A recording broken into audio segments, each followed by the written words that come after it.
So the big issue in Australia at the moment is same-sex marriage. After a formal plebiscite was recently blocked by the Senate, and amid fierce debate on the issue, the government is conducting a postal vote to decide whether or not our marriage laws should be changed to include same-sex marriage. Now, I've got no objection to same-sex marriage. If two people want to get married, then I don't see why they shouldn't be able to, regardless of what's between their legs. I will, however, be voting no. Well, yes, there are concerns. This fella from the Christian lobby just outlined his concerns. So isn't it reasonable to expect that we'd have a decent understanding of how they're going to be addressed before we make such fundamental changes to our marriage laws? Now, I've got no objection to same-sex marriage. In my opinion, our right to freedom of thought, conscience and religion is way too important to have any level of uncertainty over. And a yes vote at this point in time will mean uncertainty over freedom of religion, freedom of speech, as well as parental rights, as ex-Prime Minister John Howard explains. Now, I've got no objection to same-sex marriage. Australia's Safe School Coalition pushes radical left-wing sexual ideology dressed up as an anti-bullying program to over 300 Australian schools. Now, I've got no objection to same-sex marriage. Pushes radical left-wing sexual ideology. Now, I've got no objection to same-sex marriage. Invite students to imagine themselves in the role of a young person who is aged 16 years or older.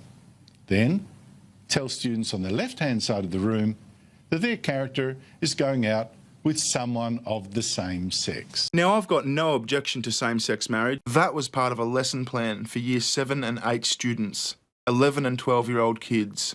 As you can imagine, quite a few parents were shocked when they found out what their kids were being taught at school. Now, I've got no objection to same-sex marriage. One of the main reasons I cannot vote yes is the legislative uncertainty surrounding freedom of expression that a yes result would give us. Pushes radical left-wing sexual ideology.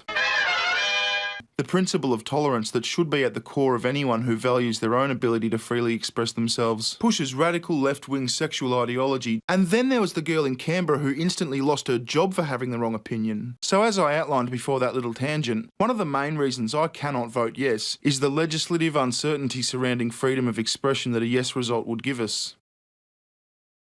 And then we saw Aussie tennis champion Margaret Court's treatment on Channel 10's current affair panel show The Project. That had my fucking blood boiling. One of the main reasons I cannot vote yes is the legislative uncertainty surrounding freedom of expression that a yes result would give us. You smarmy little fuckhead pushes radical left-wing sexual ideology. She was literally telling you her views when you had to cut her off and pick her up on the fact that different people have different views. Pushes radical left-wing sexual ideology. Anything that Christians or non-Christians say about marriage at the moment, they are being bullied and they're being intimidated. You smarmy little fuckhead. Marriage is between a man and a woman, and I have nothing against homosexual people. They can lead their life. Pushes radical left-wing sexual ideology.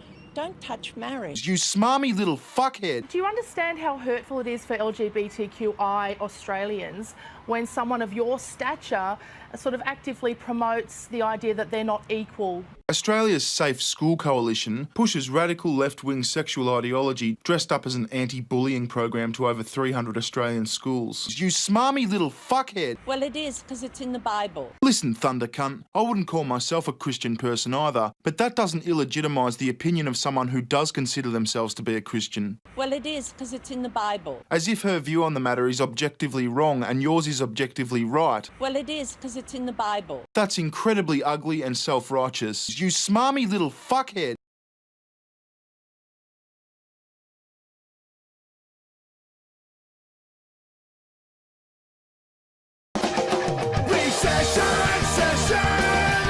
You smarmy little fuckhead.